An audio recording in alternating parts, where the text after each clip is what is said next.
Good morning. Welcome to Community Voice. No warning, no countdown. We out to bed, Yeah, nothing. Huh? he had me, man. I'm Oh, all it's I'm Clark. I'm all up. I'm all upset. His feathers got ruffled real early this morning. Michelle ruffled his feathers. Hey, pulled his shirt all out his Yeah, pants. yelling at me, and I'm like a foot and a half away. I personally thought that I was going to have to go in and say the show will due to technical due to technical difficulties. KP and the Parris turn the camera on. They rolling around on the floor. It's all on tape, right? And then somebody gonna leak the tape. Yeah, this they'll is leak what the really tape. happened. They leaked Say- the tape. due to unforeseen circumstances. I'm going to leak the tape. Yeah, Let we know me, you can leak. Let me. I heard this. What will the lonely do for Thanksgiving?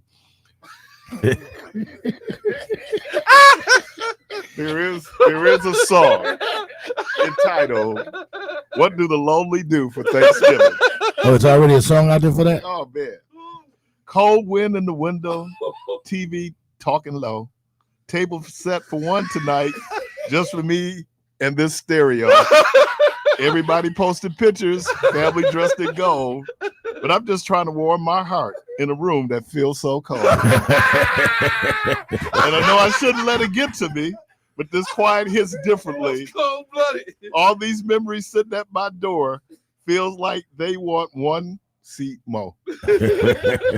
What did the lonely do for Thanksgiving when the world feels wrapped in love they can't get in? Do we pour a little wine or say a little prayer?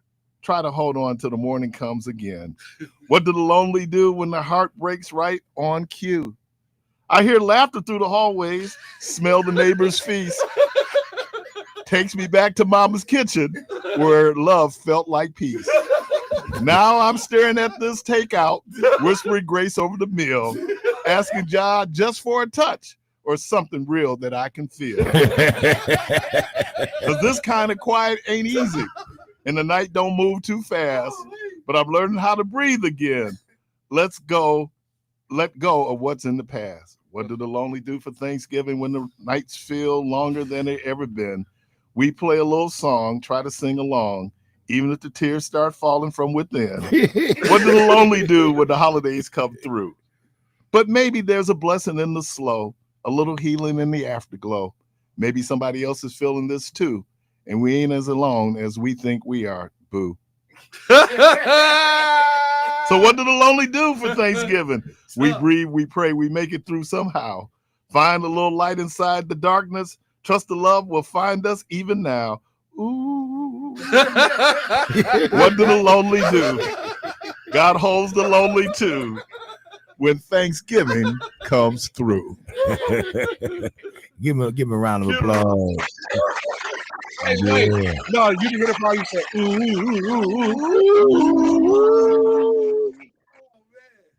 So that's what the lonely do That's brutal. on Thanksgiving. That's brutal. This cat found the song, man. Yeah, he's Yeah, He's man. talented in that way. Though. he's gifted and talented. Jesus. Hey, man, that boy good. He swift on his toes. He stay on point like Stacey Adams. Yeah. Now this is actually AI. Oh, what? Hey. Hey, well, you were swift enough to go to AI, though. This was Calhoun Tubbs. Calhoun Tubbs. KP and Parris. What the lonely do on Thanksgiving. Wrote a song about it. You want to hear it? Ooh, Duh. know your history. that cat boy. Boy, I smelled the feast down the hall. Yeah, that's Took bad. me back to Mama's table. Dude, that is brutal. Bro. So that's what the lonely will be doing on Thanksgiving. We should hey, pull that up, Clark. See if we can play that, man.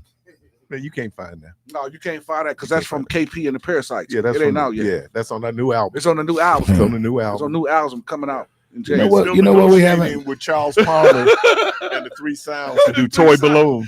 We're trying to work that out. Yeah, I we might think gonna have you know to- who I think could really sing that. Who that? Stop hollering at the law. Oh yeah. Oh, the Ecclesiastes. The Deuteronomies. Oh yeah. All right. Whisper Anyway. prayer. 414-444-5250. 414-444-5250. Have you seen that, Clark? Whisper a prayer. Hey, so Keith, are y'all cooking for Thanksgiving? We talked about this yesterday, Jermaine. No. Oh, I think he's fishing around trying to see if he don't have to be the lonely at Thanksgiving. Yeah, I mean, because wait, We stopped. Keon killed it. Keon killed it. Keon killed it. For any time we invite people from the radio station. Because every holiday we set a table, like at my sister, we have a plate for Keon. yeah. And he don't show up. Whoa. Yeah, so he killed it for the whole station here. So y'all can blame it on Keon. Anyway, 414-444-5250, 414-444-5250. Caller, welcome to the program. Good morning. Good morning, Keith. Hey, Rick. And good morning to the other brothers in the studio. Good morning, sir. I've been lonely at Thanksgiving, and it's not a good feeling.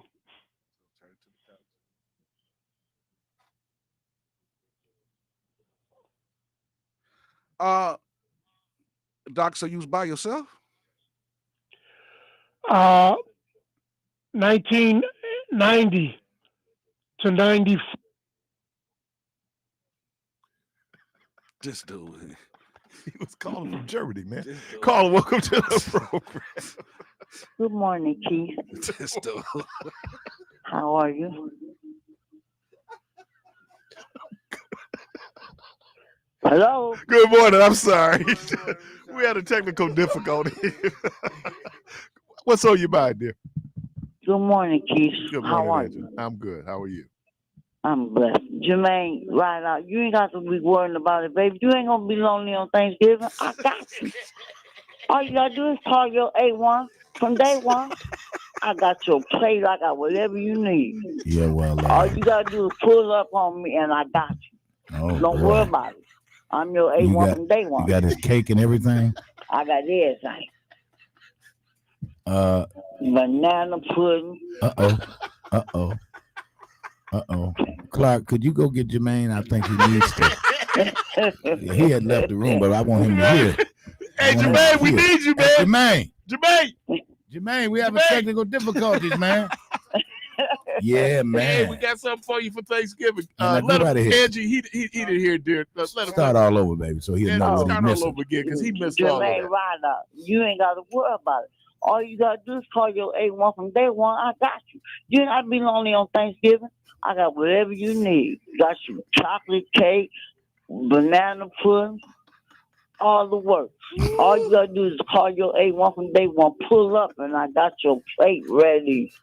Well, I showed. You know he diabetic. Right. Too much chocolate make my feet swell. Those sweets, man. You gonna send that boy in a coma.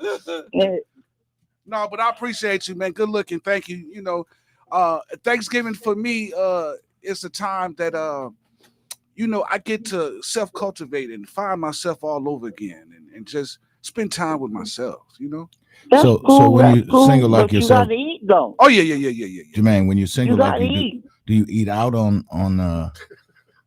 Watch it now, dear. Wait, I was asking, Well, do we eat at home or do we eat out on Thanksgiving? What do you typically do when you single like that? well, It's not to the well, it's, What makes you think he's single? Didn't I just tell you I'm his A1 from day one? Oh. I choose you, babe.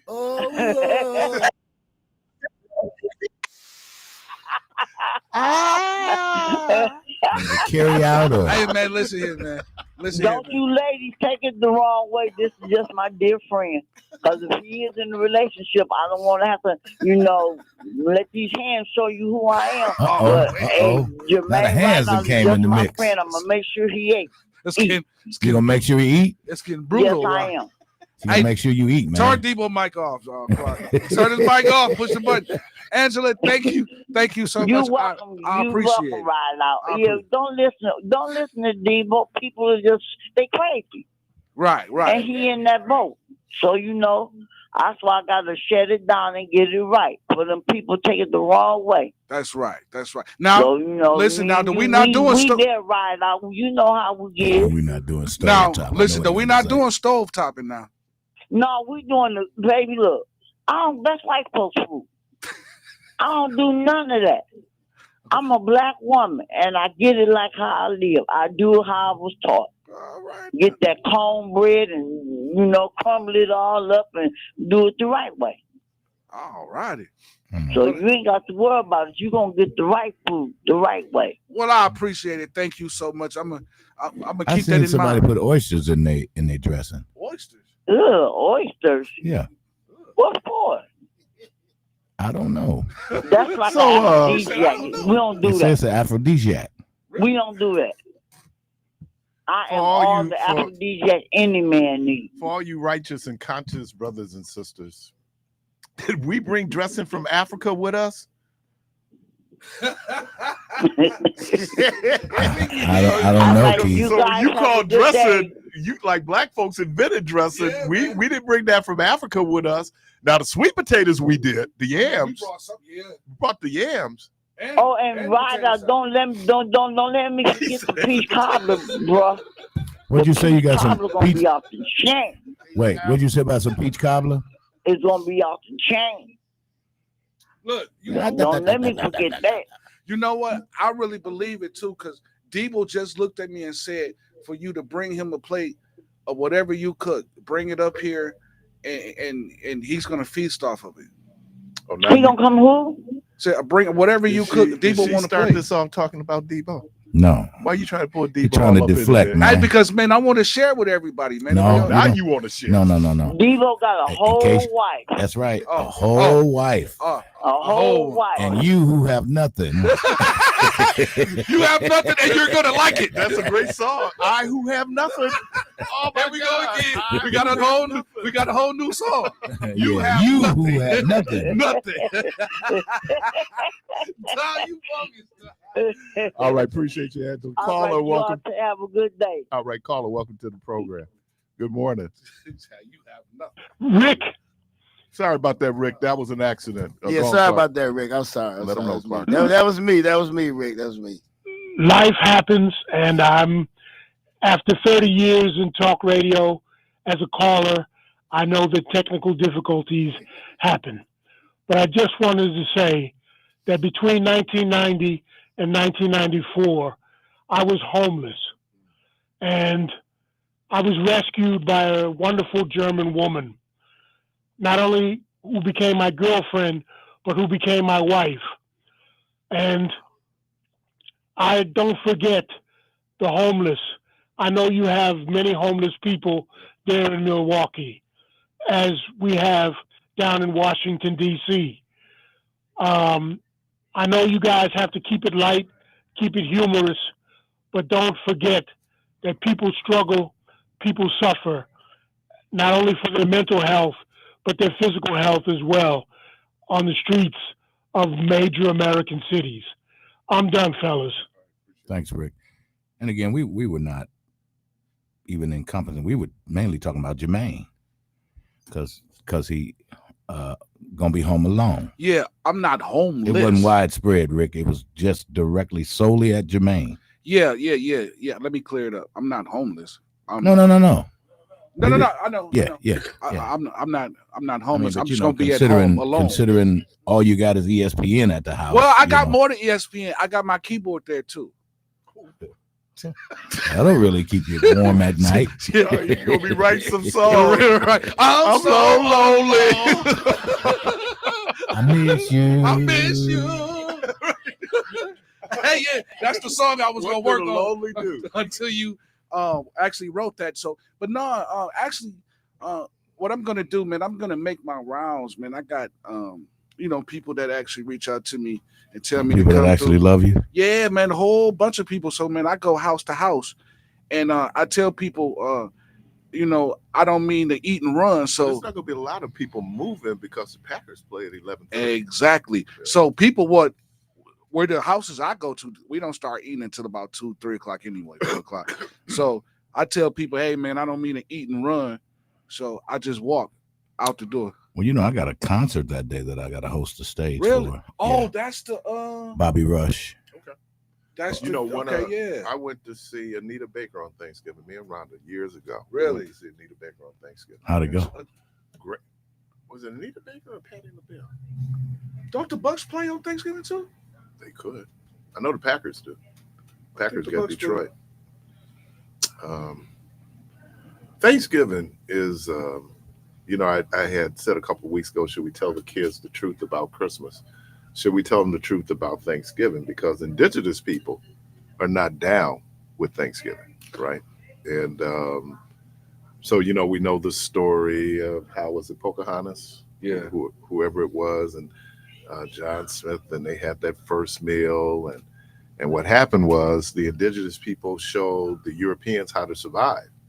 And then the Europeans then turned around and stole their land. So there are people, and again, Thanksgiving is a secular holiday. It was created, I think, by Abraham Lincoln after the Civil War. So where did they get this whole thing with the pilgrims and tie all that into American Thanksgiving? myth. So that's where that comes from. American myth. Mhm. Yeah, That's crazy. there's a whole lot when we tell those stories, and that's why I think it's important. After I preached Sunday, one of the dear sisters came up. She said, "I'm gonna have to start learning some more Black history." Yeah. And I'm going, because our history is so intertwined. I don't know if anybody's, and I would suggest you watch it. Watch Ken Burns' The American Revolution. And what you will find is the number of African people who were involved with the Revolutionary War on a lot of different levels. And so we've been here from before there was an America. And the indigenous people certainly was here before the advent of Europeans. So I was, Chris Rock said this, which is so true. He was talking about, and I'm kind of paraphrasing, he was saying that how, Chinese have food that's Chinese. Right. And every culture has food. But when you look at descendants of enslaved Africans, all our foods, with the exception of watermelon and yams, was we just adapted the European diet. So people have stuffing and dressing, and I've argued there's no difference, but so we've had that, but it's the stuff that we do. Now, there are some things we talk about it around every holiday when you go to work and your white counterparts ask you, "What you guys have for dinner?" Oh yeah. And then we talk about the three meats. Yeah, chicken, Pork, beef. and beef. Yeah. Yeah, we're gonna do three meats, and then we're gonna do cholesterol clogging macaroni and cheese. With the emphasis on the cheese. Yes. We're gonna do those greens. Lord, some families do turkeys. Our family, when my grandmother was alive, she always did turkey, but for the most part, my mother didn't like turkey, so we didn't do turkey. We did capon. Man, I remember one year, man, I did Cornish hens. I deep fried Cornish hens. Oh man, I love Cornish. Listen, man, deep frying them joints, man, it's so juicy, man. We I love mean, Cornish hens juicy. because everybody had their own chicken. Really? That's what we loved about Cornish hen. Everybody had their own chicken. Yeah, they own little chicken. Yeah. Call me a chicken hawk. Not no pieces. Yeah, you got your I whole. I got my own leg. I got my own breasts. I got my own thigh. So I love when my mom would do Cornish hens for Christmas because that was. So, Cornish hens. So what part of is that? It's just a small chicken. I was about to say that's a baby chicken. Right, you go what part of the chicken? Yeah, I'm saying, hold on. What part of the chicken did that come from?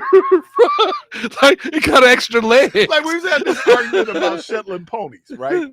And when people see Shetland ponies, they believe that they're young ponies. Shetland ponies are not young ponies.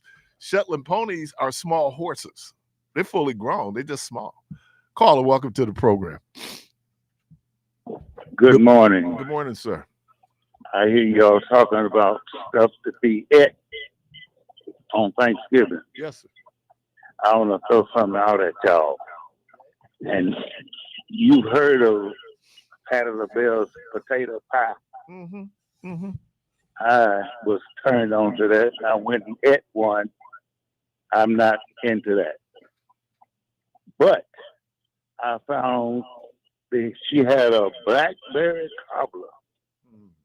And I found one at Walmart. And I bought it and I ate it and I went back every day almost to find another one. Couldn't find another one. Then I Googled it. They said it's still at Walmart. That's something y'all should have. Check it out. It's good. And another thing, when you talk about cobbler, most of the time you're talking about peach cobbler, something else. You know, don't need to forget about the blackberry cobbler. That's the main one. And blackberry dumplings is even better. Don't have to add a crust on the top. Have dumplings all in the middle. And y'all have a good one. So is Meyer selling pumpkin pies or Man, sweet that potato gig, pies? Deadly, right. And that's my thing. It's the difference. There's a difference between sweet potato and pumpkin pie, man. And sometimes you go to these people's houses and they tell you, well, you know, man, I cooked pie and you taste it like this is not what I was thinking it was gonna be. You, I just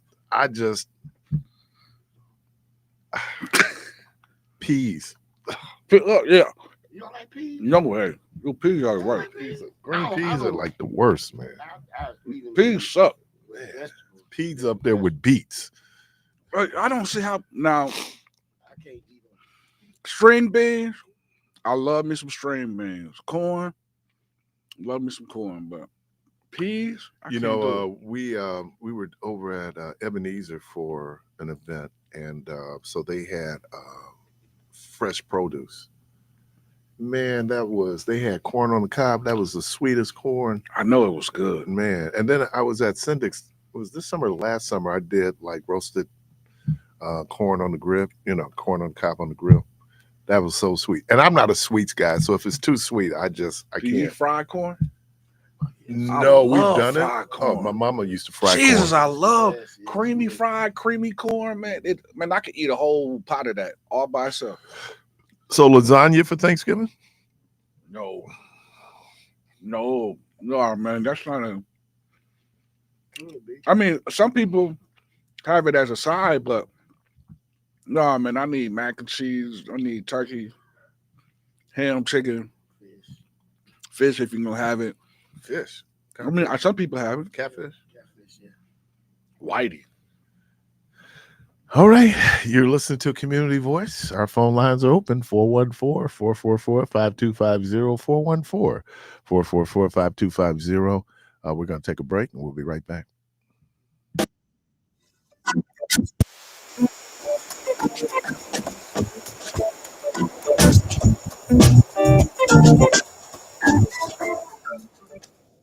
AURN News.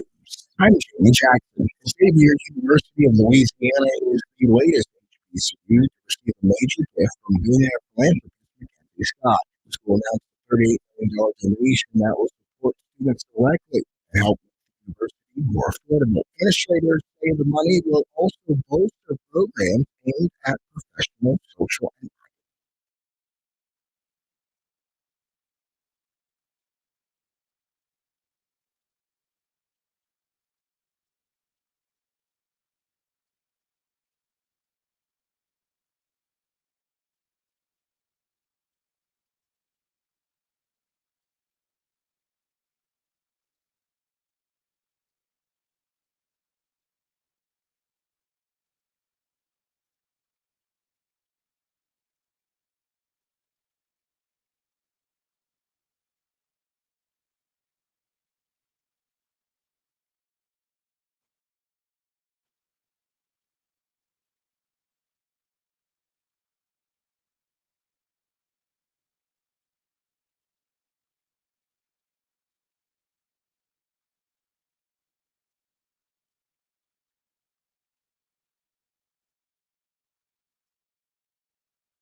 think he's in the car about now, so let me shout out my godson, Frankie. Today is his birthday. Happy 20th birthday to you, son.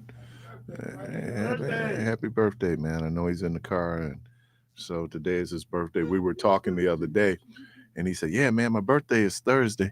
He said, you didn't even know, did you? I go, no, I didn't. And then I said, well, when is mine?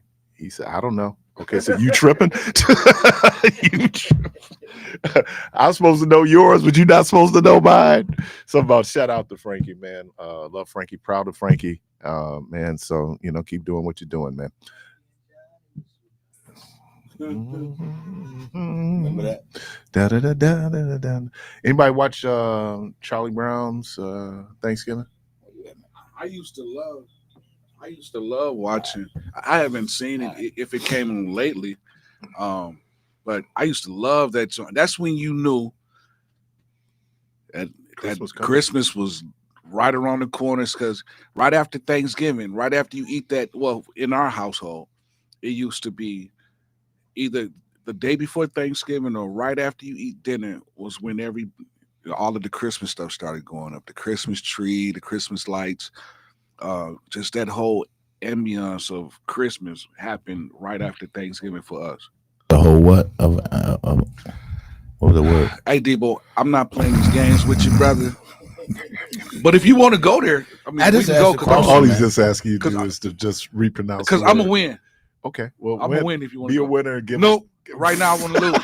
So now I want to lose. So Thanksgiving for us, that's when it happened. Gift for trying to use those big words. Yeah, we try to ambiance. I know how to use it. I'm smarter than what you think I am. Go to the house and use ambiance. Hey, Mom, where's the ambiance? It's like, wow. Boy, I've been told you stop smoking those drugs. You're like, you want the ambiance? It's in the cabinet. Look in the cabinet next to the rice. Like, you up there smoking that dope? Pushing that hope? Gang banging. He over there looking in the seasonings for it. It's right next to the rice. Mama, you told me to get ambiance. But there are people who are infusing their food. Yeah, well, man, I have a friend that's a chef, and he infused everything, man. Spaghetti, mac and cheese, ice cream. You say stay out. that cat walking around like, which way did he go? Which way did he go? No, but seriously, he infused everything, though. Kool-Aid. So, man, you gotta be careful whose table you pull up at. Yeah.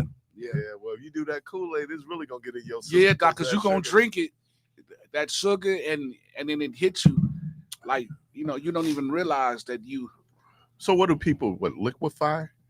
No, it's in the butter.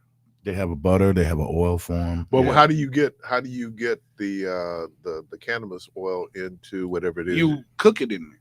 So then, in order to do it, you gotta it's liquefied. It's liquefied. That's yeah. It's liquefied, and so what they would do is they would get it, bust it down to like the butter, and then stir it up and cook it in there, and yeah. Because I got some people that.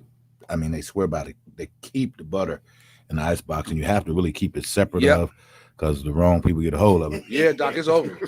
Your kids will be you wonder why your kids out on Sherman doing Thriller. They out on Sherman the Capitol doing Thriller by themselves. For a meeting. You're right. Why is little Johnny doing Thriller by himself on Capitol? Well, kids do find the stash. Yeah, they do find the stash. Keon told the story. He found his daddy's stash. He around the corner selling it. He put work in. So I mean, I don't know nothing about that because our household wasn't like that. So I don't know. All of this is new to me. But I listen to everybody else's story though.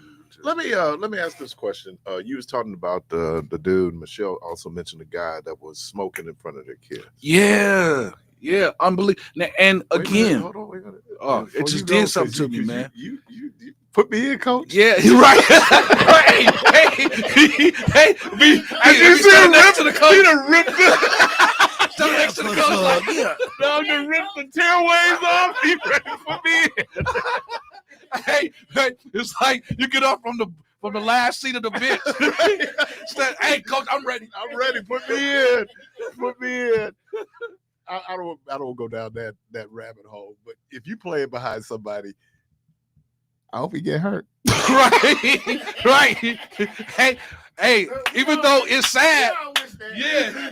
Even though it's sad, It's sad that he's a teammate, but I'm just saying. Next man up. Next man. Next man. Oh man, so obviously shouldn't smoke in front of your kids. Right. Okay. You're an adult now. Mm-hmm. Would you sit down and have a beer and a joint? No. With whom? Would Just you sit down finish and the have a question. beer No. With whom? with your So grown with your kids? I have. Not weed because I can't smoke it. I get paranoid. But Who that? but they'll come where I'm working at or what have you. We'll have a cocktail. I mean, they're grown. We're men, and I still feel that a part of whom they are, I'm still responsible for. So I show them how to be sociable. Okay.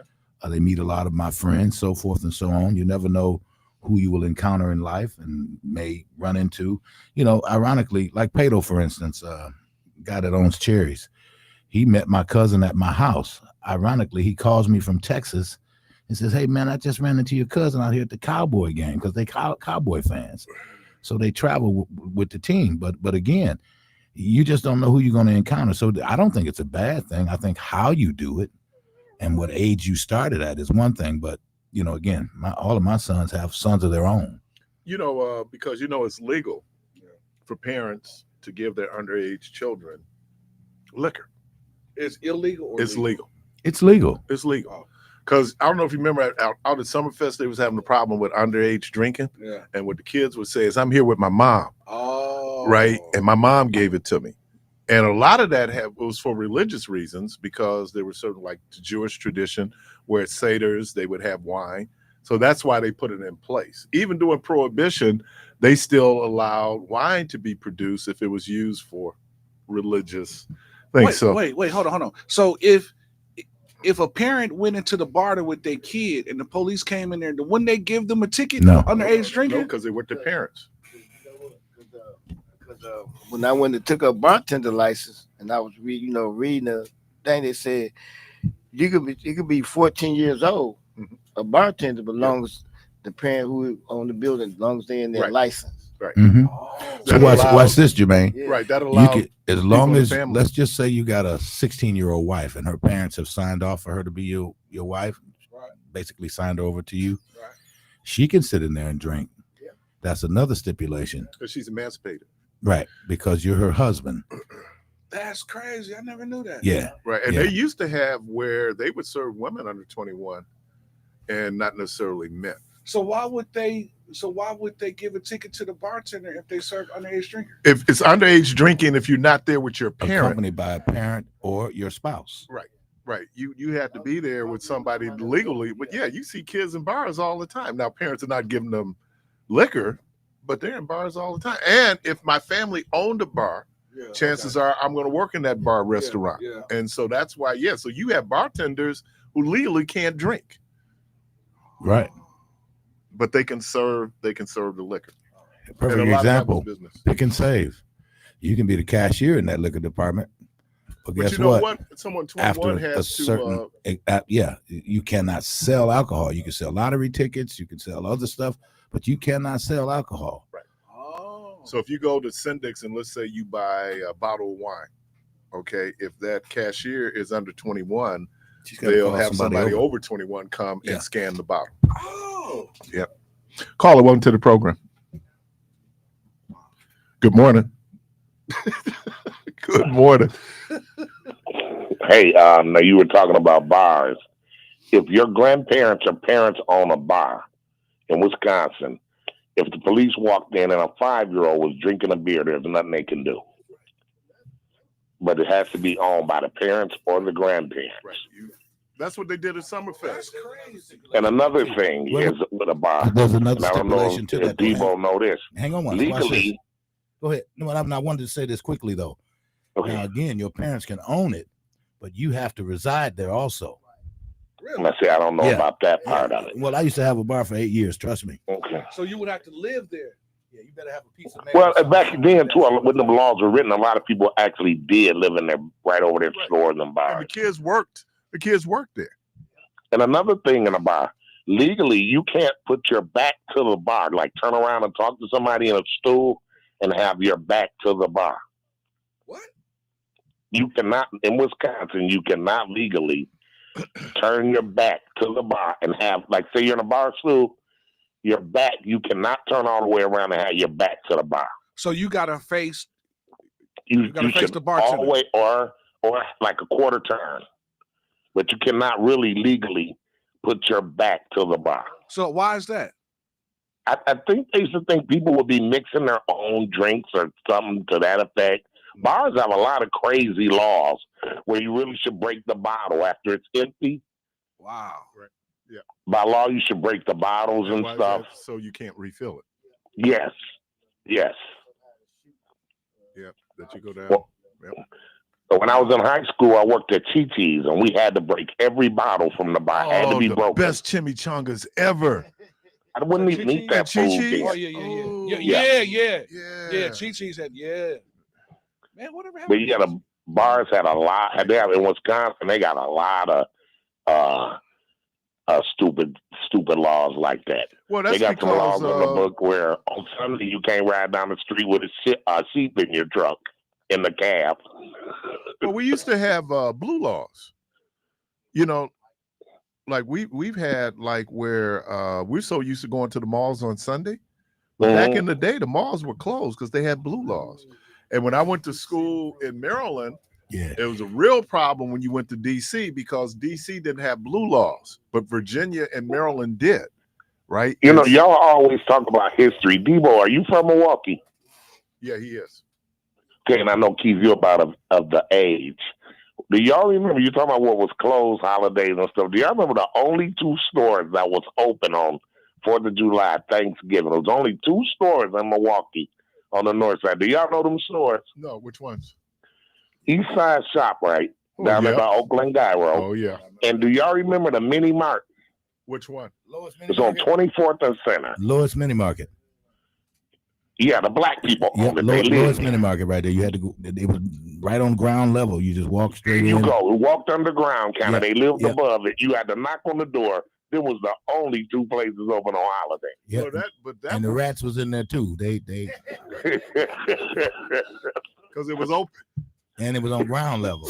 Yeah, you had to walk down a few stairs. It was almost like you went in a sub basement almost. Yeah, but that store on Oakland was open 24 hours a day too. Yeah, I remember that. Yeah, it was. Yeah, open. the It'd be East open on Side Christmas. ShopRite. Yep. Yep, because it became warehouse shoes and it was Five Guys Yeah. burgers and I don't know what the heck it is Yeah. now. It's Some kind of like multi-use restaurants in no, there. it's what's another word for weed?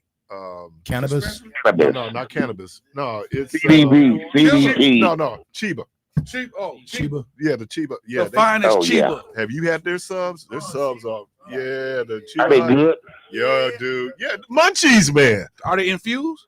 I don't know. No, they're not infused.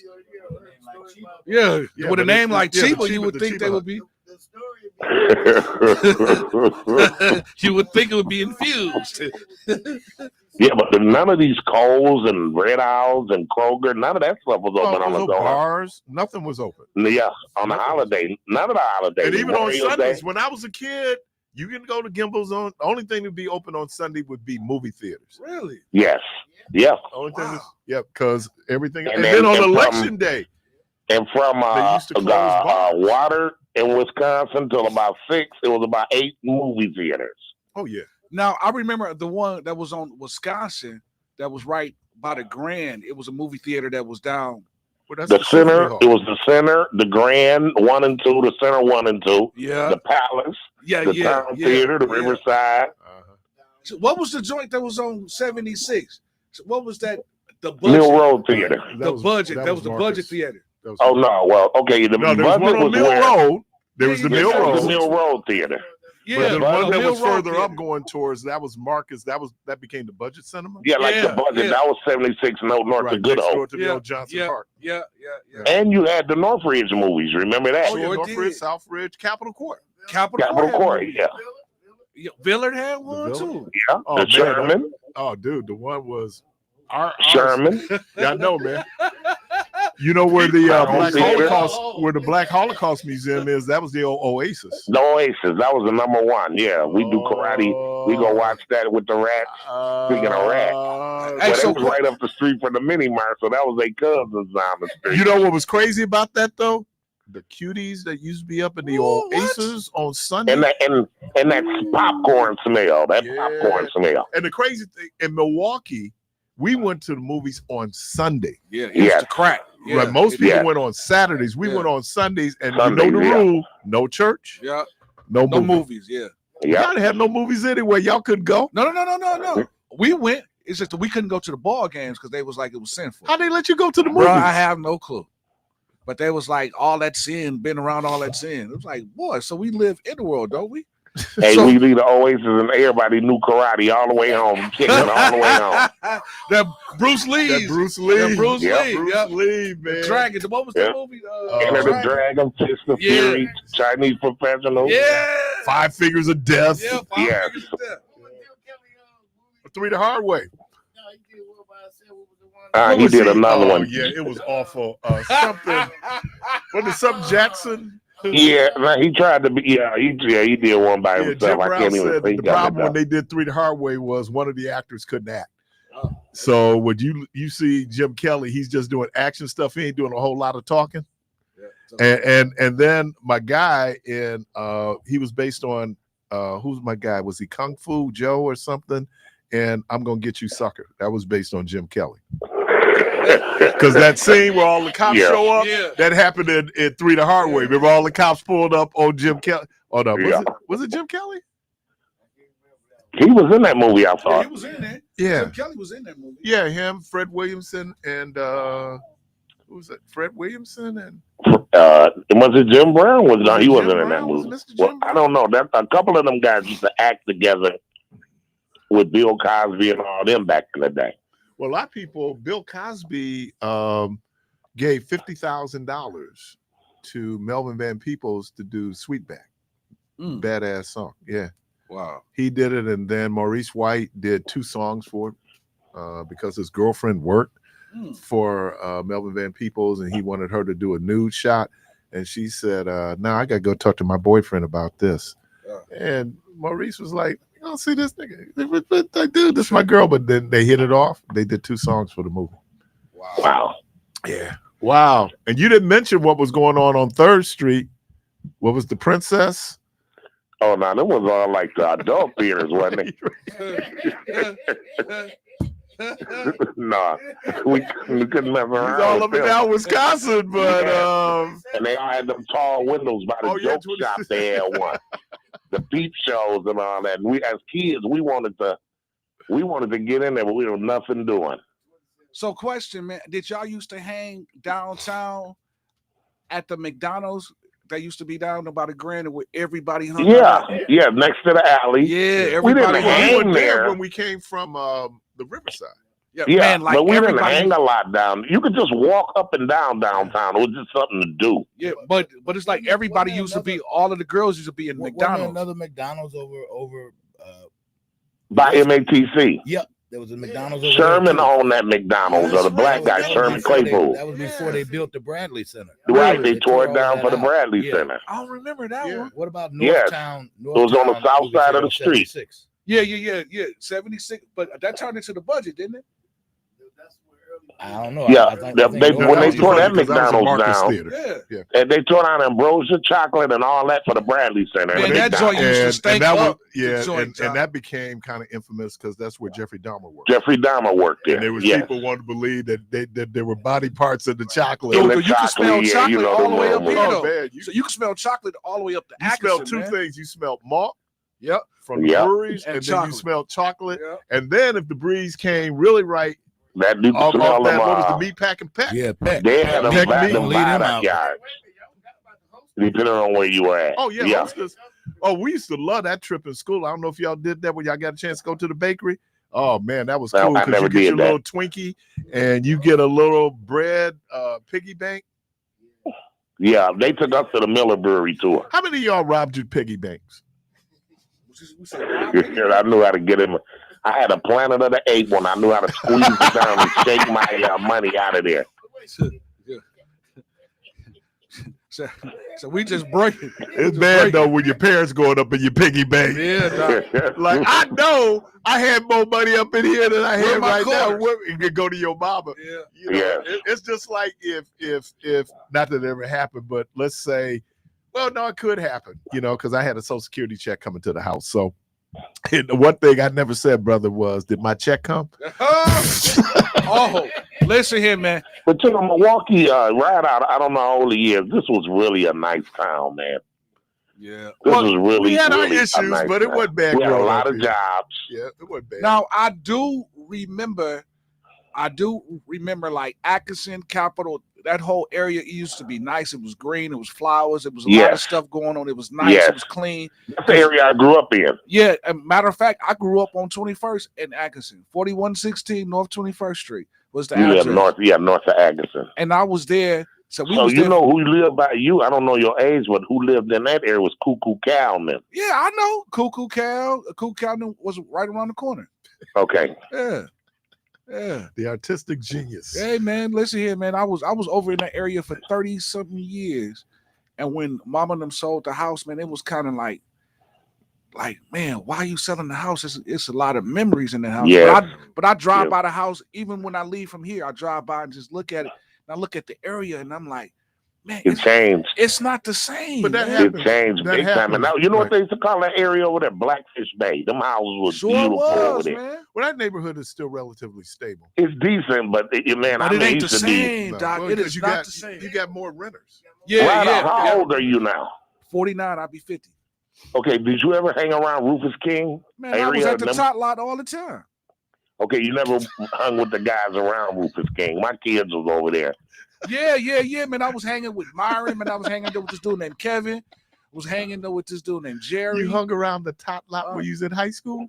Yeah, because we was playing ball. That's where a lot of them, they play basketball over there. All right. Yeah. Oh, yeah. That's where all of the hoopers was at. All the hoopers. You kind of old to be on these monkey bars. No, it was you know, and that's where the two guys got killed this weekend at over there. Yep, sure did. Like right over there. But yeah, man, the top lot was beautiful where, over there though. Man, they used to have all of the basketball games, man. It used to go down from the top. It was rocking over there. Garden it was rocking. Homes, we called it Monkey Road before y'all named it the top lot. Oh wow. Because we used to ride our bikes and they had like hills in there coming up Olive right there. Yeah. And we called it Monkey Road. Then they renamed it the top lot. Wow, that's crazy, man. You remember the 3 stop signs right there? Yeah. Right there. It's like right there by the field. The test panel stop light, yeah. There was a day. All right, guys, let somebody else get in here. All right, Doc, man. Okay, y'all be good. Man, he probably remember. Yeah, why don't we take a break and then we'll come back. Callers, phone lines open 414. Oh. Clark back there making some executive decisions. Clark making executive decisions back there. Did you run that past anybody?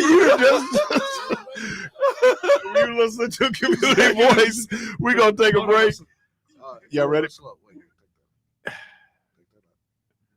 No. Dolly looks pretty good. Okay. You listen to Community Voice. We're going to take a break and we'll be right back.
to the new pet mortuary, Brother Nate Luckett.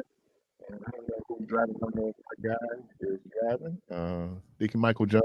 Shout out to the good folks there. Hey, y'all. Oh, there he is. There y'all. What's happening? I had to do that. I had to get back on, man. I can never, because they holding up traffic. Traffic. They'll pull right by the one. We're looking like, hey, but let me shout out to good folks there. Man, what a great conversation I had with Michelle Pitts Luckett there at our community event. I just love her personality, man. She is and I thought about it after I'd asked her the question. She did a great job answering the question. I talked about his food of love language. And it really is. I think, if you really put something into that, you put yourself in it when you cook, and so again, let me shout out the good folks there. Yes, sir. Well, no, I was gonna say, if you really, really, really want to get to my heart, it's through my stomach, brother. Napoleon said armory travels on his stomach. And I really believe, because I got this from Dr. Williams from the Community Baptist Church, there ain't no meeting without no eating. So, because we used to have meetings all the time, but it was food it was food there all the time. Oh man, I think that you should probably, if you have a church meeting on Saturday morning, serve breakfast. Yeah, first. man. Take some of that edge off. Yeah, because I promise you, because I'm people gonna pay hungry attention. Yeah, and they mad too. Yeah, man. Yeah, take some of the edge off and then slam them. Let me say, Rick said something. And we don't talk a lot about it, but the level of food insecurity in this country, and I think the shutdown really kind of highlighted the number of people who every day are dealing with a level of food insecurities. And a country as prosperous as America, when you look at just the food we throw out, and then you realize that there are people there who, they're trying to make it happen, man. And we have, and then we get all judgmental, but no, I mean, that hunger is real. And Jesus was right. The poor will always be with us. And for us to, and Thanksgiving is always good, but people are hungry before Thanksgiving. They're going to be hungry after Thanksgiving. So the fact that you see all these organizations out providing that, especially Christian organizations, because that is part of our mantra, that we have a responsibility to feed those who are hungry and to clothe those who are naked, shelter those who are unsheltered. That is that whole thing. I was watching Bishop William Barber last night, and he was doing a whole thing on the rise of white Christian nationalism, and he talked about the term conservative and how we use that term has been co-opted. He said the conservative means that you're true to the source of what it is that you're doing. And he said that true Christian conservatism is that you do as Jesus command, that you love God, but then love your neighbor as yourself. It was profound. I was like, yeah. What our obligations are, and to see the humanity in other folks. And I know we have our strong feelings about things. Certainly when we're talking about those young folks, when people were saying, well, the young lady didn't look like she was sincere. Man, she's a child. And Paul talked about that. And I act as a child. And I know that people go like, oh, I'm just saying, just Keith, I don't want to. But I think sometimes we need to be not so much cautious, but how we talk about young people, because what people have a tendency to do is group them all together when we realize that all these young people are not out doing mayhem. And then what can you do about the environment that these young folks come from, where, this is what they're seeing. If we're violent, and you don't always have to be physically violent, we can be verbally violent. And if people feel like, or this whole sense of being strong and identifying strength, and for some people, strength is never backing down, right? Well, even when we study courage and ethics, one of those 4 virtues, that they said the courage, though, is also a certain level of thought that goes into courage. Now, sometimes you have no choice but to act. They threw a grenade. I see the grenade. I need to jump on it. Right. But sometimes you can run off and do things because thinking you being courageous and you being foolhardy. Because you getting ready to take a whooping. Man. You getting ready to take a whooping. I mean, that kind of falls into the line of what Mike Tyson said. Everybody got a plan until you get punched in the mouth. Exactly. So it's. But I'm gonna tell you this though, the things that you see and hear, it molds you and it influences you into being who you are. And I remember I was watching this documentary of the movie Paid in Full, and from the actors, from the real people that they was, portraying. And the guy said they all went to the movies and saw the movie Scarface. When they saw the movie Scarface, everybody that was in the movie theater went back to the block and wanted to be Tony Montana. Everybody wanted to hustle and sell dope. So that's when the dope game exploded right after that movie. Yep, right after that movie came out. But it's also the influx of cocaine in the country. No. I know. But that movie, that movie coming out, if you saw cocaine at a party, use that party with people with money. Right, exactly. So I mean that right. With cocaine right. wasn't, and then when they began to do, and the reason why cocaine for a moment replaced weed was it was easier to smuggle cocaine because it was smaller amounts. And it didn't have a smell to it. Right. And so you were able to. Now you got a dog that got a smell. Well, dogs now will figure it out. Now, but then when it first started, they didn't know how to find it and how to trace it. So then you saw economic downturn in urban communities where those factory jobs had gone. Now, so what are you doing with your males? Yeah. Because where the males going to work? Yeah. And then, crack came out. People started doing crack. That opened up a market. And I said that a lot of the young people who got into that game because they could eat. Yeah. You know what I'm saying? I mean, we can talk about the people doing your fantasy, but for some folks, the reality was, I need to take care of my family. Right. I'm putting money in my pocket and I'm putting food on the table. And so a lot of that, and then it becomes the opportunity to expand the prison industrial complex in the country, right? Where now this is where we can deal with this issue of black men, particularly in black men not working. And so at some point you got idle time. So what do? So there were a lot of dynamics. That movie didn't help. Yeah. It didn't help the situation.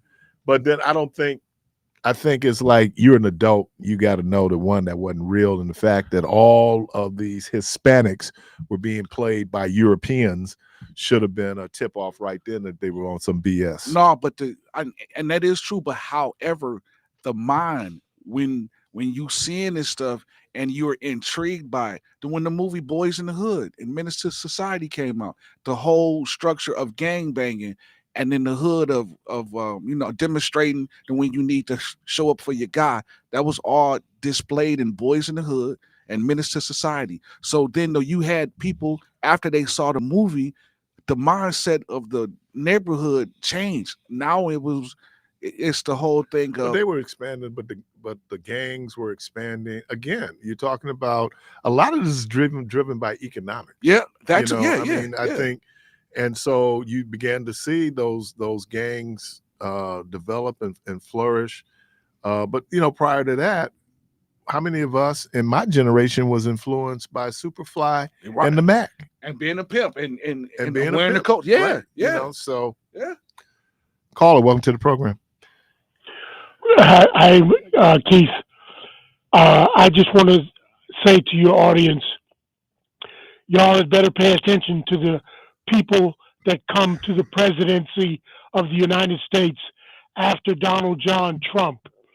If the Republicans slip a person into the White House after Donald John Trump, they're going to bring history, law, and Christian morality to the idea of martial law in America. And that means putting people to death for drug dealing and murder. I'm done, fellas. Yeah, Trump said he admired the president of the Philippines, because he would just go in and unilaterally kill drug dealers, right? No due process, no court, no nothing, just kill them. And in his small thinking, and I shouldn't insult the word thinking by applying it to Donald Trump, that you look strong, right? Mhm.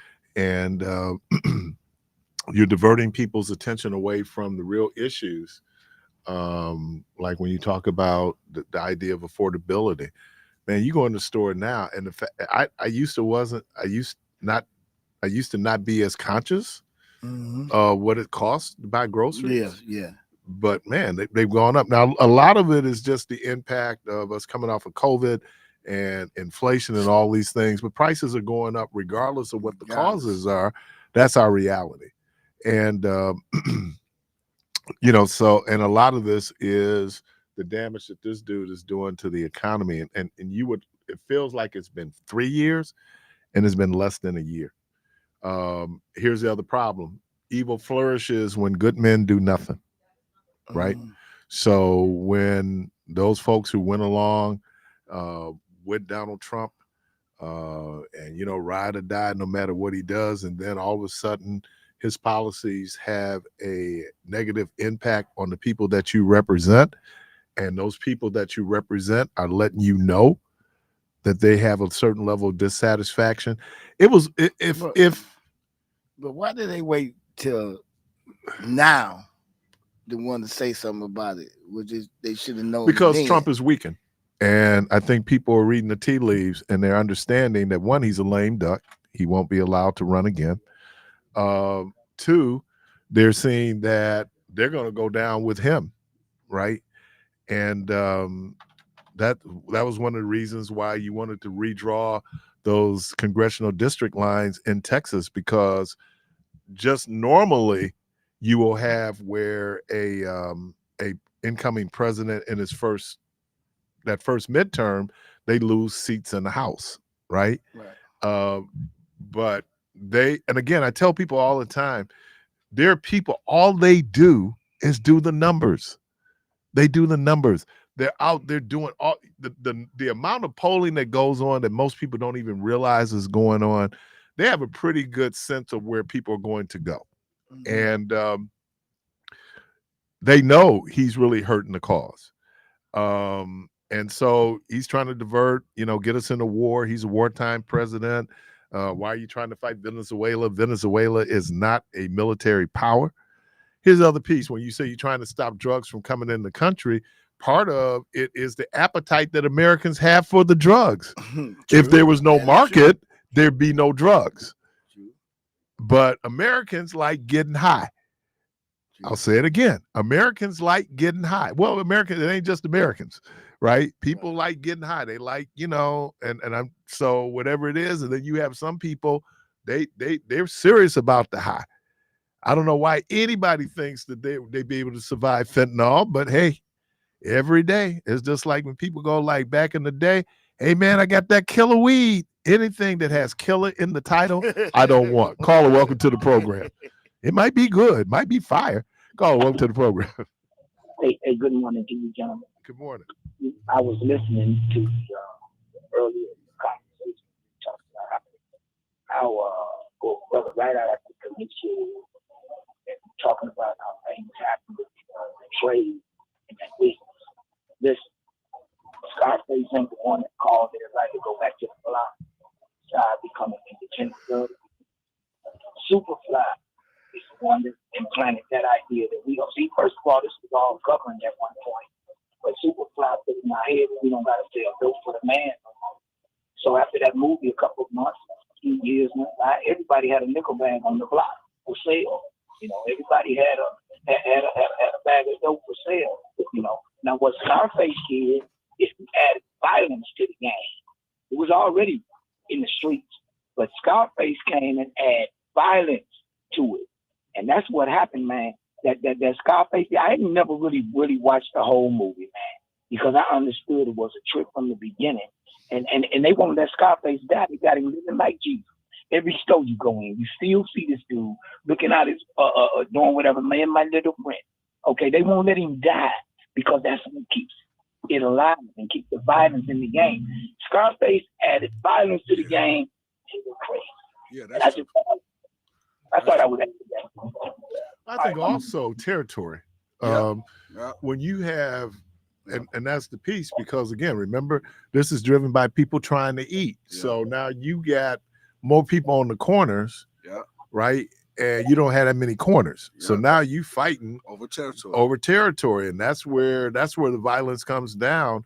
It wasn't like they could sit down and come up with the commission like the mafia did, and we're gonna figure out how we're gonna do this where we can, because everybody was independent. There's no governor. See, in certain aspects of that lifestyle, there's governors, there's region men that hold down a region. You know, even if you look over in Chicago right now, there's no real governors up there no more. There's no region. You ain't got no region man. Everybody's independent, and it went haywire. Every time you take one kingpin out of a real successful kingpin out of the society, you create 5 or 10 other habits. It depends on how many people was holding his bag. So now we got 5 or 10 independents that's holding the man bag, that's supposed to be looking out for him, that is now went crazy, haywire. You know, so, you know, and people know that. You know, people know that. And one thing about it, when drugs begin to take over, what do? You take off the competition. So therefore you put the thought in everybody head that alcohol and churches got to go. Because now we're going to clear the path for drugs. Alcohol trumps every drug. No drug beats alcohol. Alcohol is accepted. It's a guaranteed buzz. I've never seen nobody go back to. So let me ask you this question then. Should we legalize drugs in America? No. Why not? Brother, because it you know what it does. It's like an addiction. It is an addiction. You can't stop it, brother. Listen, we don't know how many. If you got a bag, and dope dealers, if y'all listening to me right now, if you got a sack, especially a boy sack, and people are dying around the city, you might allow alcohol and nicotine. Why don't we allow certain drugs? That's because it's not a sudden death. See, listen to this here, man. Cocaine ain't a sudden death. There's not marijuana. Marijuana's not a sudden death. Cocaine could be a sudden death. No, it's not. No. Listen, cocaine. But what I'm saying is, for the average user, they're not getting pure cocaine. That cocaine has been cut. Yeah, it's been cut. So what I'm saying is, if now my wife, they're going to Amsterdam. Drugs are legal. Drugs are legal in Holland. Now, what do we consider drugs? But it's regulated, brother. Okay. But what do you consider drugs? So then regulate it like. See those cigarettes that we smoke every day. They're regulated. They're government regulated. They're taxed. They're regulated. No, they're taxed. Okay, brother, don't do this to yourself. No, I'm telling you that the reason that you say they regulate, they're not regulated because they're poison. There are 400 carcinogens in a cigarette. What are you regulating? You taxing. Brother, you regulate the amount of nicotine. You know nicotine will have your butt pushing around on the floor. Man, what I'm telling you is that when you look at a cigarette, it has not been regulated. The only thing that you did on cigarettes was tax it. And then they had to put a little warning thing on there that you can get cancer, but that ain't regulated. Those chemicals are still in a cigarette, dude. Keith, turn the back of your cigarette up now. You'll see a little state seal on there, right? That's a government seal. Allowing them to tax it. Yeah. Hold on, brother. They used to have a little seal that go across the top. You cannot put nicotine. R.J. Reynolds tried to do it in 91. Okay, what I'm telling you is, though, even with the amount of nicotine, but it's not just the nicotine that's killing people in the cigarettes. It's all these other things. There's charcoal that they put in because cigarettes are designed to burn. Because if they burn, what do you have to do? You got to smoke another cigarette. We're looking at the addictive part of this, man. And this is where a lot of our crime is coming from right now because of that high tax you're talking about. Nobody wants to address it. A pack of cigarettes costs more than a bag of dope. I'm telling you why it might be, but what's driving the cost of cigarettes? And I used to smoke Newports. Wait a minute. I used to smoke Newports. I saw how taxes go up. One of the ways that they can revenue. Now, you don't have the same lobby for cigarettes that you have for alcohol. right? So with alcohol, You got there's the certain same- things you gonna got the happen. same lobby. You got the same. No, I'm telling you, Listen, because listen to it, when a brother wake up in the morning, Keith, when he wake up in the morning, I don't know why y'all always want to fight me, man. That's 'Cause you call. That's that bad spirit of that dude, and he didn't know nothing. The nigga all I'm know telling you is that and then the when I reason. showed him Why do something, you think he wanted- cannabis is legal in Minnesota, Illinois, Michigan? Denver. What do you think is driving that legality? brother? Taxes, Taxes. revenue derived from the sale of cannabis. Can we go back to what we were talking about right quick? And then I got to go. I know you're going to kick me off. Listen, we started out talking about how the game changed. And we talked about the regulations. Now you're telling me that cigarette, it's government regulated, brother. You can now cigars. Okay, I will argue that there's government regulated, but the regulations have not made cigarettes any less dangerous. Let me share this with you. The taxes that you're talking about has made it extremely dangerous. When a brother it's made it extremely profitable. No, let me show you. Brother, would you stop for a minute? Well, I'm just telling you, man. That's I the got to yell reality. at you, man, because you keep on fighting. Why don't you hear my logic? And then if you want to beat my logic up, that's good. Now, when a brother wakes up in the morning or a sister wakes up in the morning, when a brother wakes up in the okay, all right. When a brother wakes up in the morning, he said, man, I need a square. A girl wakes up, she said, I need a cigarette. Now, they don't get up and say, man, I'm going to go knock some for a square. That's too small. That's too petty. They don't want to seem like the addiction's got them in that. They say, man, I need some money. So you know what they do? They say, I need some money. When did you quit smoking? Hold on, brother. When did you quit smoking? When did you quit smoking, Meech? Now, but the first stop that they stop at is the nicotine shop. Cigarettes, man, cost more than dope. It is Why? Why? Taxes. Because the state taxes. Some states are higher than others.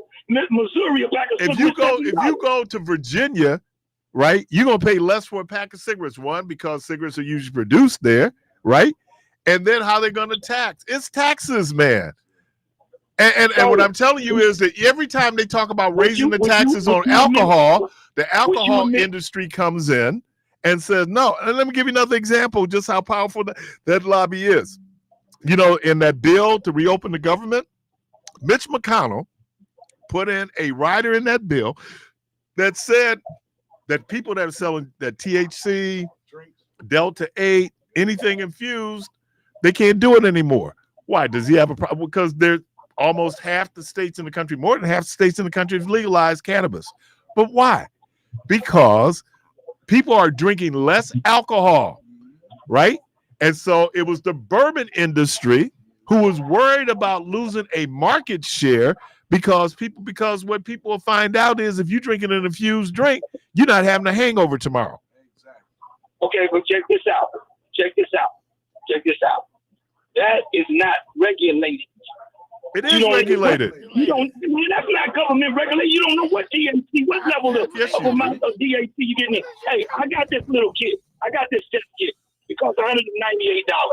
Now, I'd like to just give you. I'm gonna see if I can get one and give you one, so you can understand what's going on here, man. Meech. This is a serious thing, man. Meech. Yes.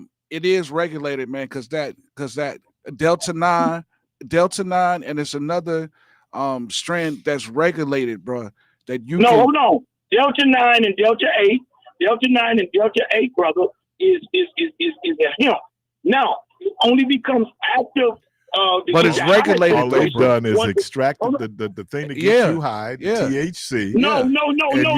So what brother, happened? The law was very specific about cannabis. Yeah. But the thing that makes cannabis attractive is the THC level and the cannabis that gets you high. Yeah. Okay. Let me educate. I wish Keon was here. Let me educate this to you right quick. If you take this, let me just say this. Delta 8 and Delta 9. These people are actually getting the buzz off of it, right? Yeah, and it's sold. Hold on. It's illegal in with the state of Wisconsin. No, it's not. No, it's not illegal, bro. It's not. It's not illegal, man. Cannabis is legal, but Delta 9 and Delta 8 is not illegal. They got a store on Brown. Hold on. Meech. Listen, brother. Let me say this to you. You can go in and test it right now.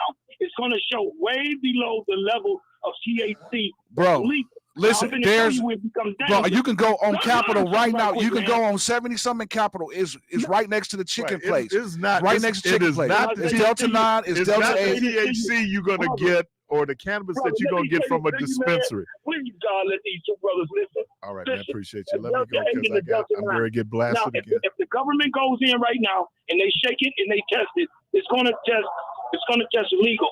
Okay, it's gonna test legal to be there. But when you set fire to it, the flower, then heat causes that it activates the stuff in it that gets you high. Each strain has its own level I of just gave you some THC levels. education, man. Exactly. So if the you're out government go just in there looking at and see that cannabis, stuff is tested above the amount, they go into jail, they taking them out of there. But and it's legal until you is it taxed? To the flyer. Is it When you taxed? set heat to the Delta 9, Is when it you heat taxed? up, man, I just gave you some good game. You niggas trying to fight me about He got mad at us. Jesus, man. But listen, in reality, man, Delta 9 and Delta 8 is legal. There's a store in Brown Deer that sells it. There's a store on Capitol right lot next of to the stores chicken do. place that sells it. The stores and they have the signs in the window saying Delta 9, Delta 8 sold here. What is the infused drinks? Delta It's 9. It's THC. It's THC. It's THC. Now, it's not the same level of THC you would get if you go to a dispensary. Right, and you moon bought it. rocking Right, in that. right, yeah, because right, it'll be that- higher. Right, because you can, when states where cannabis is legal, there's no limit on Exactly. the amount of THC you can get. Exactly. But Wisconsin's not one of those states. And I'm gonna tell you this: there's a store right now that's selling Moon Rock and Sun Rock. Moon Rock, Sun Rock have THC that's like 90-something%.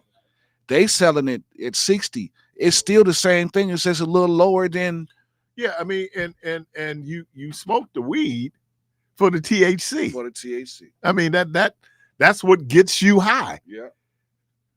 Yeah, because you ain't just smoking the weed just to have it burn. Because you like, well, I had an infused drink once.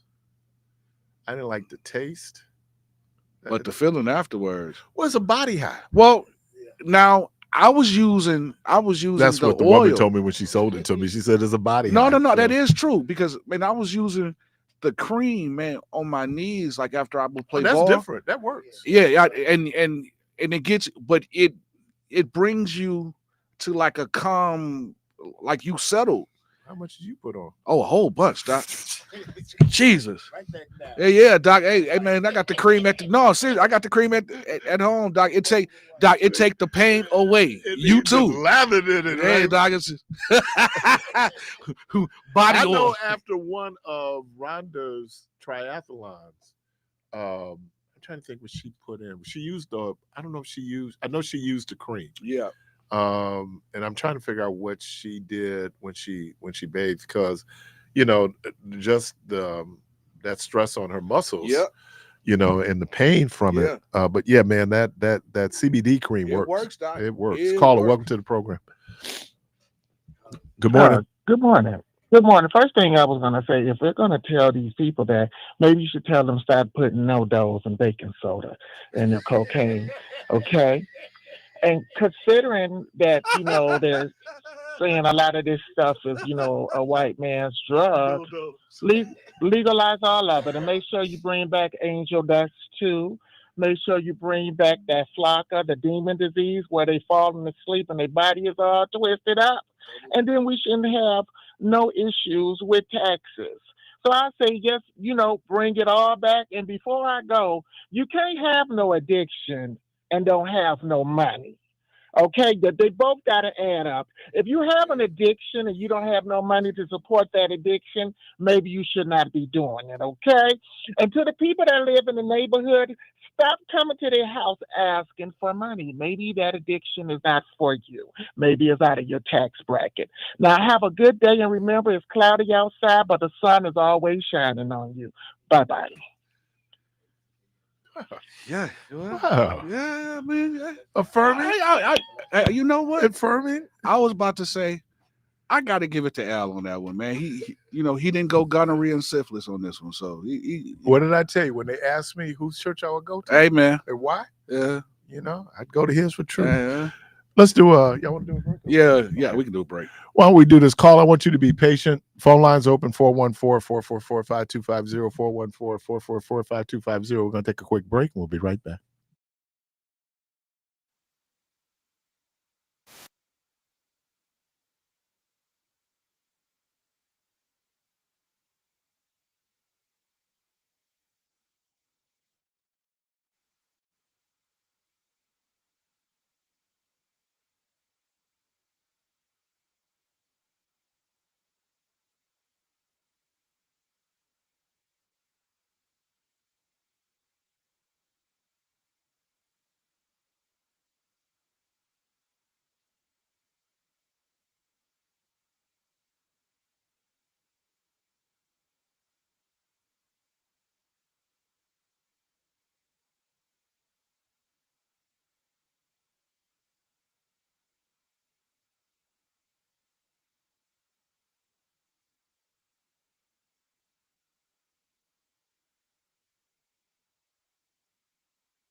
Good morning.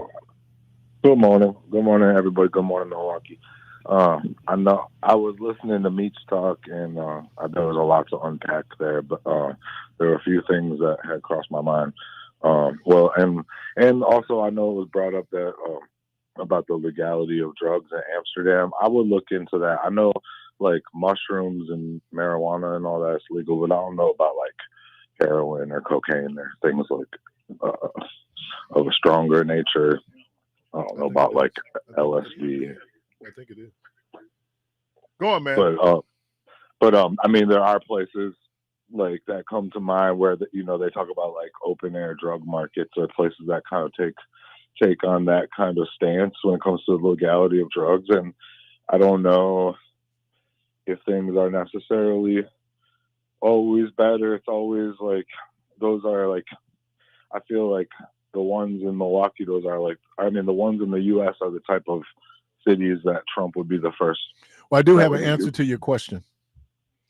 They said that no drugs are technically legal in Amsterdam. However, there is a policy of tolerance for certain soft drugs like cannabis, which can be purchased in licensed coffee shop. Hard drugs remain illegal. And while possession of small amounts of soft drugs is not prosecuted, there are strict rules for coffee shops, such as not selling anyone under 18 or selling more than 5 grams at a time. So it is. So the only drugs there is probably cannabis. They're not illegal, but they're tolerant where they're not enforcing the law. And I think that goes back to historically, because it was a big hub for trading, and there was a lot of it was a very cosmopolitan place so they adopted a lenient stance on these things because also, I mean, I think like what was also brought up about alcohol, I thought, it's not just alcohol is very cheap, and it also has a very European history. And I would think that there's some biases at play when it comes to how different intoxicants are perceived culturally, and then that also reflects on racism, I think. Because I mean, if you look at how these different chemicals affect different peoples who historically had never been exposed to them, like native people that have been just destroyed by alcohol. A lot of that has to do with like the tolerance that's built up in our genetics. And I think time. that there's a little genetic thing that some indigenous people in America share with the Irish. Because the Irish are also dealing with that, and I don't know if it's that use. Now, I think every society has had a grog, right? Every society's had something where, because beer, well, we think beer is European. No, beer is also African, right? So they've always had grogs that people got up for certainly Southwestern indigenous people, peyote. But peyote has a religious significance. I just saw a guy, and I think they do it here, but you have to be certified, I think, with whatever that nation is, to be what they call like a pipe bearer, where you can actually administer the peyote, because it has religious. Now, I understand peyote also is a hallucinogen. So it's a very intense experience there, where I think it induces vomiting a lot of times. Very, very intense. I've never messed with that, but my roommate Pot would make them throw up. we called him Pot, right? His name was Brett Parler, but we called him Pot because anything you need to know about weed, Pot knew. So we used to call him Pot Parler. As a matter of fact, he passed a couple of years ago, but he had reached out to me on Facebook, and I don't know if it was my birthday, and he had reached out, and at first he thought I didn't remember who he was, and then he said, "It's Pot." I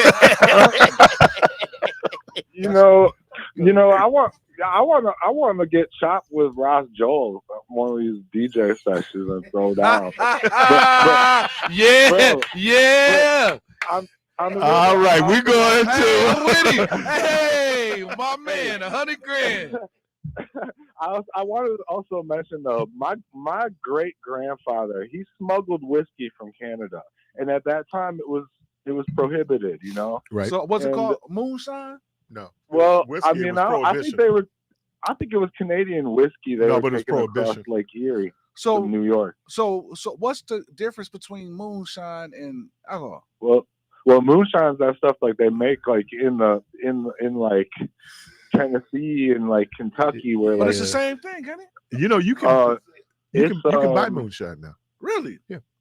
Yeah, you can. Yeah. Wait, so is it? Wait, say it again, B. Well, they got distilleries to make moonshine, and they do it in the woods. So why was it illegal? Because because tax it. Well, they had prohibition against alcohol at one time. That's why, you know. But like even the after mafia, that, like you had like dry Al counties in the Capone. South. Well, I mean, I think part of it is about regulation, about like, you know, things being taxed and not taxed. But at different times, I mean, when my great grandfather was smuggling alcohol, that was because of prohibition. He could make money off of that. Yeah. And it's a lot like or marijuana now.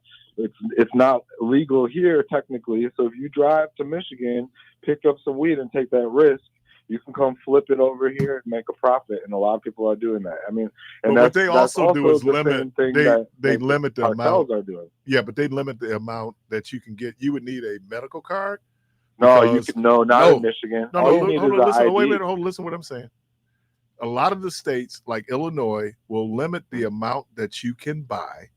Yeah. And even the potency of what you can buy. But if you have a medical card, like that medical, you can it's get bags of unlimited. it. It's Yeah, you can get pounds. whatever you want. So you can go. So you can actually go get like 3 zips from Right. from there, and actually. But you can go from store to store though. Yep. And I don't think Yep. that there's anybody stopping you. Yep. So So, you like- can go get like 3 zips from each store. And I think that it is. You mentioned something earlier. The race component of drug laws, right? Yeah. And when you go back, so it started with the Chinese and opium, right? And so then we enforced that goes after Chinese. I was surprised that in the 30s it was blacks in the South and cocaine, and then it was Mexicans and marijuana, and then under Richard Nixon, which was really the first real war on drugs, even though Mr. What's his name, Harry Elslinger was there, they went after. They made marijuana a Schedule I drug because that would then ensnarl blacks and hippies. So there's always been a motivation when you look at the war on drugs. And then when crack came, we talked about legal enforcement. When fentanyl and other things became popular because it appeared that the people who used it were white, then we talked about treatment.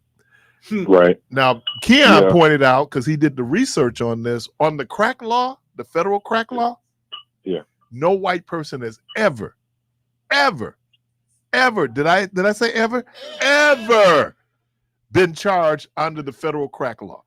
Wow. Crazy. But white folks use crack at the same frequency More. as black folks. If not more. Yeah, I definitely know some. I mean, and you know, there also the thing that's crazy about that too is like there's hella rich people tooting tons of blow up their nose, and it's no different from being a crackhead, to be honest. Right, but you racialized it because you gave the impression that crack was only being used by black folks, and so now we need to criminalize it. All right, now I'm gonna tell you the one though that they get poor white folks. Meth is crack in terms of enforcement. As a matter of fact, if you go and read like HUD and then who can live in a federal housing, not a lot of people like Milwaukee has, if you've been convicted of drug, you can't. But that's something that they did locally. Federally, the only thing that's identified as a bar from you getting based on a drug conviction is that you cook meth in a public housing authority and you were convicted of that. Yeah. And meth is one of those things where if you talk about the meth laws and how they're enforced and how they go after meth folks, dude, it's like crack, man. Yeah, and when you look at meth and how debilitating meth can be, you know, where you got folks who they talk about they just shut down, man. I mean, it is. But yeah, you're right. I appreciate you talking about the racial element that goes into drug enforcement. Like, look. They ain't smoking any more weed in Milwaukee than they smoking in Brookfield. That part. But whose chances are who and, catch a drug case? I I stay on the south side, and I see a lot of drug use in my alley, and there is no, there's no one type of person out here that's strung out on fentanyl or like laying in the alley when I'm trying to take out my garbage. It's all types of people. It's a melting pot of addiction out there. And man, when I went to high school, yeah, I went to a white upper class high school. And they had all the drugs. Drugs was everywhere. Drugs. Yeah. I'm just. Did I mention drugs? And I'm still trying to figure out how did the kids in school even get those drugs, man? And where did they get it from? Because they wasn't coming into the inner city. Yeah. Because they sell drugs in Whitefish Bay. That part. Absolutely. That's where I was getting at. That part. Yeah. Did I help you with that? Yes, sir. Help me there, Doc. I mean, no, man. You went to a party, and boy, Beansville, yeah, man. You go to a party now. When I went to a quarter party, if there was one joint and 50 people there, oh no, I'm cool. Hey, but man, they used to take the long tissue tubes and poke a hole in it, make a bong, out of it and pass it around. Yeah, put the aluminum foil on the end.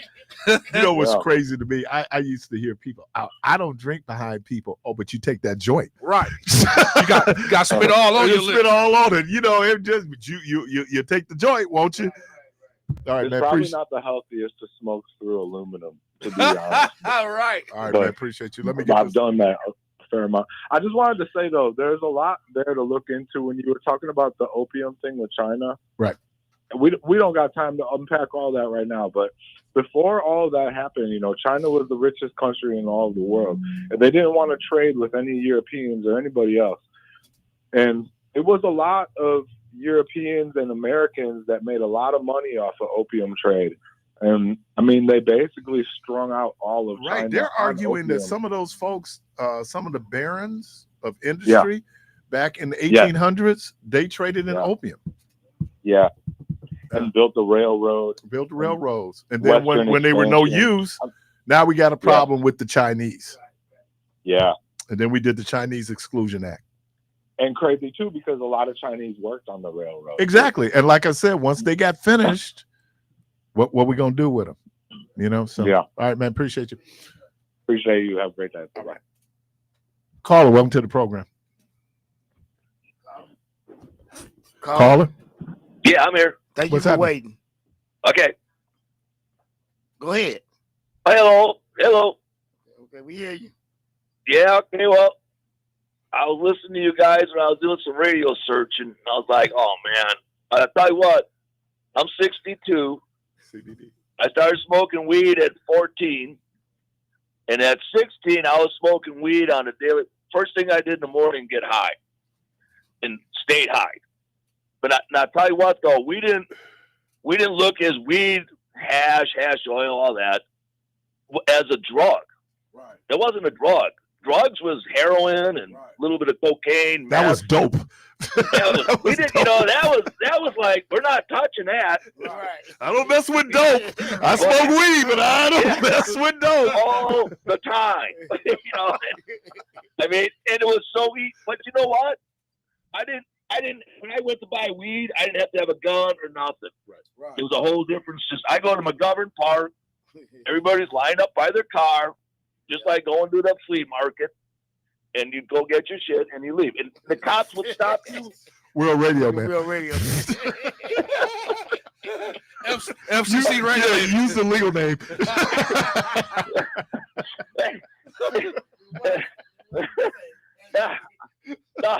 But I tell you, the cops would stop you, and the old cops would make you dump it out. Yeah, man, dude, I hated that. I hate, and especially after we've driven 5 different spots. Yeah, I just finally get the weed, then get pulled over, only to dump and it then it just poured out. You just see that one little tear coming down. Like, exactly. I guess you know what we did though. Yeah. We went right back to the spot. They're like, y'all back already? Yeah, dude. I can't explain it. Just give me another bag. Yeah. Oh, hell yeah. But you know what's worse? The young guys would take it. Now, we're not going to tell nobody you had this. I bet you won't. Oh, you talking about the cops? Oh yeah. Yeah. They used to smoke. Oh, they You talk know what? about the number of cases they just got to do for going in the evidence room and stealing the drugs and selling the drugs. Oh yeah. Out of the evidence room. Oh yeah. Oh yeah. Oh yeah. When you don't take. But you know what? I'll tell you what though, man. I've seen in my own with my kids. Now I got my shit together in '88. Hey man, we on radio, man. We want to cut you off. All right, I won't swear no more. Okay. Go out to the car. Go out to the car and do a calm me down and come back. My bad. I'm back. I'm mellow now. My bad. But you got your life together. All right. Okay, I've seen. Yeah, come on, move out of the way. I'm driving. All right, man. Look, I gotta go anyway, man. We're gonna go because we're gonna have some things coming out over the air, and I won't be here tomorrow because the creek done rise. No, that's not swearing. You know what swearing is. That's just normal talk. I know, man. Okay, so but I've seen the effects of crack, man, and that stuff is I mean, you know, and I've got friends, so I'm in recovery and everything, and you know, and my kid just got off. Oh man, they will steal from you, lie from you. Oh yeah. You know what I mean? I mean, they disappear for months. Yeah. You know, it's crazy, and I just can't. Is real, and you know what? Yeah. We even talk about gambling. No, oh God, that's another one. I know guys do that talk too. about They do that everything, one. man. I mean, I'm just saying that there anything out there can be. Let me go, man, because I'm up on it. Appreciate you, man. All right, Byron, thank you, man. Debo, thank you. Clark, thank you. Jermaine, thank you. Callers, we appreciate you. Get you together.